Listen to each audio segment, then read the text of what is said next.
Di ako humalik sa paa para lang makapanig. Nag-isip ako na paraan para makatawid. Kapatid kong galit kasi mga nangyayari. Di ko kasalanan na maging malupit. Magmula na pagsiyan ko ang mga nagawa kong magkakamali kaya imbis ko baong. Malaki sili, di mo malamuta ka man. Napakagandang kasama kasabay ko na bumangon. Muna na umahon.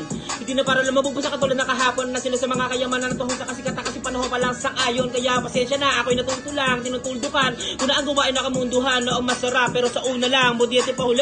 Di ko pipiliting higitan. Sino man na nasa unahan. Sige lang. Basta lagi ko na nagagalingan. Na walang sino man pinagmamalakihan. Doon pa lang malalaman mo na ang alam kung hanggang saan na kaya mapakawalan. Kaya kung makawala ka man lamang sa kayo nakahilata ka pa niyan sa tulugan. Budiete at tunugan. Kung sumusik ka malakas sa kitaan. Nakakatubal ang mga pinagkukuha kong hulugan. Matatapos lahat sa katapusan. Kayo walang dahilan para tapusin na nasimulan. Kasi dahil sa inyo natugunan. Mula siguro sa kabuuan. Buong Pilipinas kaya abo na positibo pananaw at kahulugan. Dati magnanakaw mabilis sa habulan. Sa kinabagal na karero ka hanggang kabaliktaran na nangyari sa aking mga gustuhan. Buti na natao pa ko kaya natauhan. Hindi na para mag-alala. Ang mga magulang kapatid ko ng tiwa. Na sa akin sa huli pagkakataon. Kahit pa naroon. Magsabi sa akin huli na. Ha?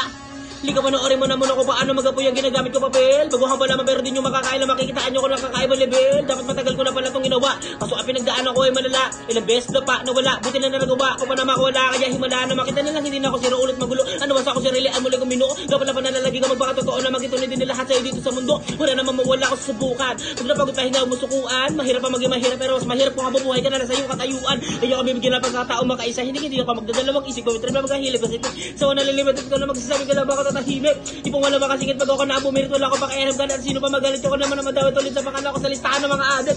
Dahil nakakabing ngayon nakakatulik. Sa sarili ko na wala na ako nabili. Bago sa mga isip ko na baka din ako makabalik. Kung mawala ako sa tamang pag-iisip.